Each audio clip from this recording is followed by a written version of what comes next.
With Spyro and Crash Bandicoot, we've seen many remakes of older games. Or how about those PC titles from the early 90s? A time with games like Dune, Wolfenstein, and the early Need for Speed games. But there are also franchises that have long been forgotten. Games that were amazing but haven't survived the transition to newer generations of hardware. Here are 10 forgotten MS-DOS classics that deserve more love.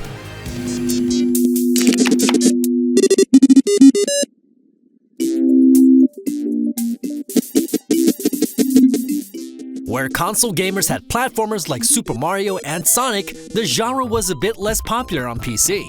However, there was one franchise that stood out above the rest: Commander Keen. It's a series created by id Software, but that company focused on 3D shooters when Wolfenstein and Dune were launched. Commander Keen moved to the background and ultimately was forgotten. But there's a huge legacy here, about a young boy going on space adventures with his spaceships built from home furniture. We'd be up for the idea to acquire your own tools, build a spaceship, and traverse into space in search for adventure, all while pretending to be sleeping.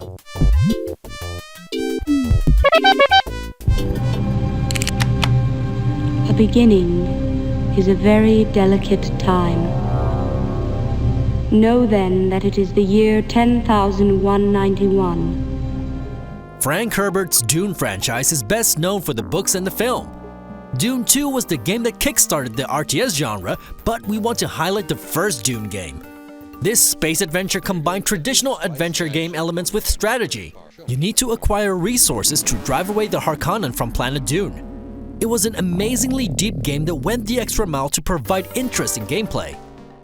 I understand that the final attack is imminent. Okay. Above everything, it gave a good example of what the Dune series is all about.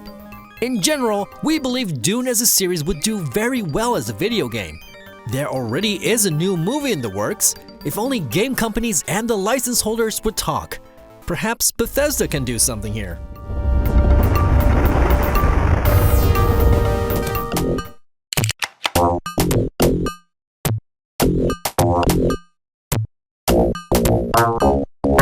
When SimCity turned out to be a major hit, many companies tried making sim games.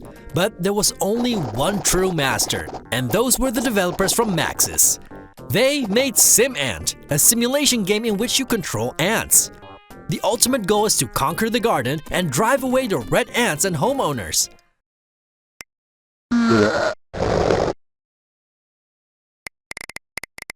We're not sure if this idea would be fun in modern times, but we still like the idea of diving into the world of insects. Marvel's Ant-Man is doing well, and so did Deadly Creatures on the Wii, so why not give it a shot?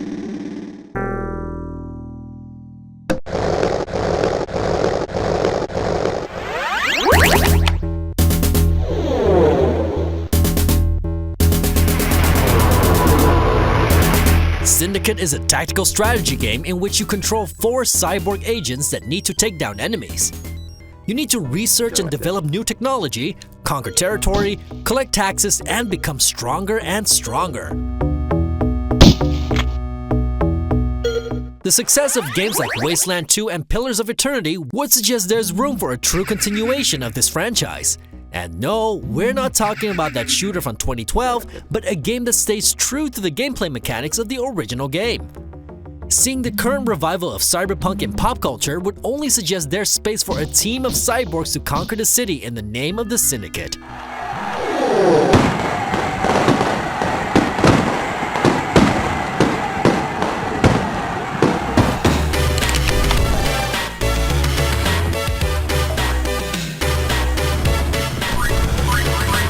Before Epic Games worked on games like Unreal, Gears of War, and Fortnite, it had a small team that made a platform game called Jackrabbit.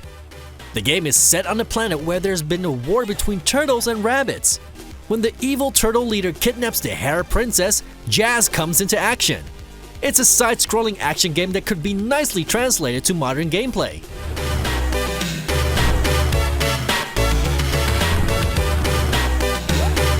Super Mario is still huge, and Sonic Mania was very well received after years of disappointment. We're pretty sure there's room for another platforming adventure hero, even when it's a green rabbit wielding a gun.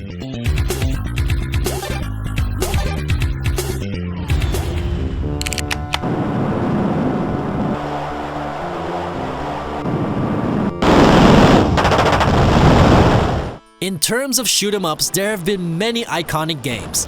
Most PC gamers from the 90s will remember Raptor: Call of the Shadows. This vertical scrolling shooter was full of action and really had you on the edge of your seat. Killing enemies gets you money, which you need to upgrade your shield and your weapons. It's a simple mechanic that was very entertaining.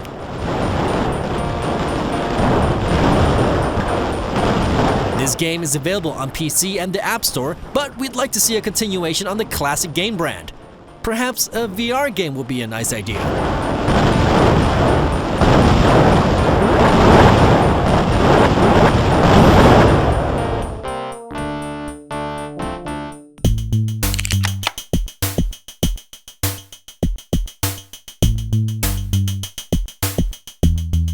4 years before the world fell in love with Lara Croft, we had Jill of the Jungle.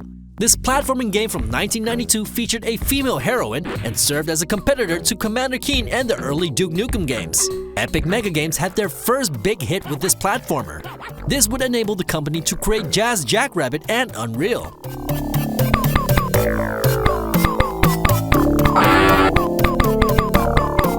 Jill of the Jungle is very straightforward, but features some very nice mechanics, including the ability to change into animals. Just imagine a Tomb Raider type of game featuring an Amazon beauty who can change into animals to take down enemies and save the jungle. That sounds like a great concept to us.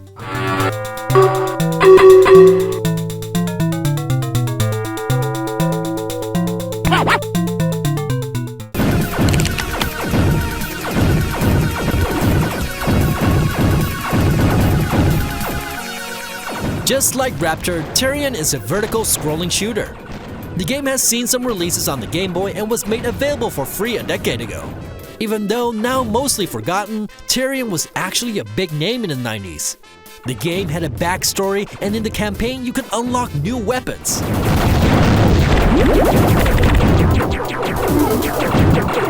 Updated versions of this game included a 2-player mode.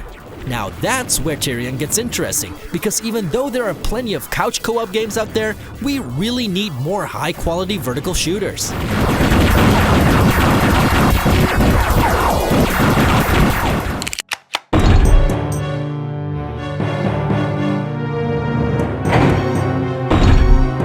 Talk about early first-person shooters and everybody mentions Doom and Wolfenstein.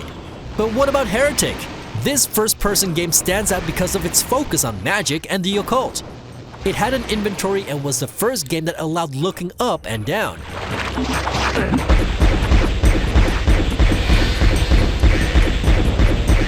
Of course, you can play Skyrim in first person, but that's not quite the same.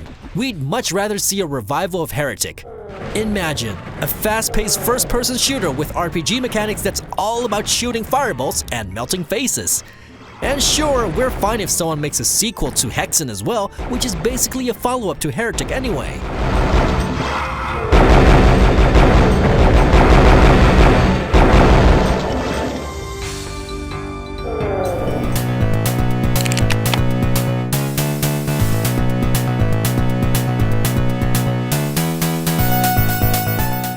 Having a level editor is something quite common nowadays, but back in the early 90s there was no internet to share your creations.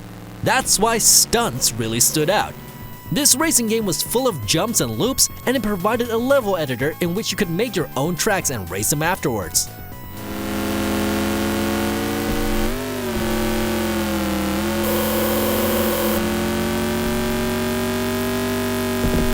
Trackmania is the modern follow-up to the foundation laid by Stunts. But what made Stunts even more fun was the addition of character-driven vehicles, each with their own personality and driving style. Stunts really had a sense of speed, and it was just a great racing game. If our prayers aren't answered, we can still play Trackmania, which is the next best thing. These 10 forgotten MS-DOS classics look pretty bad on big modern screens, but trust us when we say that these were excellent games in their days. Have you ever played old DOS games? You know, there's an entire database online where you can find thousands of games that have been made available to be played for free. Follow us on YouTube, Facebook, Twitter, and Instagram, and make sure you let us know.